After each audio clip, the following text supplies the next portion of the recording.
વરાછા વિસ્તારમાં પોલીસની ઝડપી અને અસરકારક કામગીરી સામે આવી।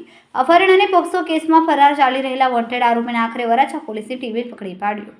સાથે જ ભોગ બનનારને પણ સુરક્ષિત રીતે શોધી કાઢવામાં આવી। ગંભીર ગુનામાં સંડોવાયેલા આરોપી છેલ્લા કેટલાક સમયથી પોલીસની પકડથી દૂર હતો।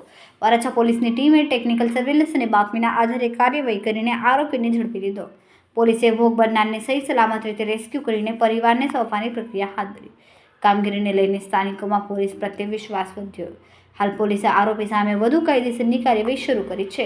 સુરત શહેરના વરાછા પોલીસ સ્ટેશન ખાતે ફેબ્રુઆરી માસમાં 21 તારીખે એક દીકરીના અપહરણ થવા બાબતની ફરિયાદ તેના પિતાશ્રીએ નોંધાવેલ હતી અને જે બાબતે વરાછા પોલીસે અપહરણની ગુનો નોંધી અને તપાસ હાથ ધરેલી અને હ્યુમન ટેકનિકલ વર્કઆઉટના આધારે વરાછા પીઆઈ તથા તેમની ટીમે આ ગુનાના આરોપી અલ્પેશ મધુભાઈ ગોહિલ નાઓની ધરપકડ કરેલ છે અને સદર ગુનાના કામે અપહરણની સાથે પોક્સોની પણ કલમો એડ કરવામાં આવેલી છે અને હાલ તપાસ ચાલુ છે।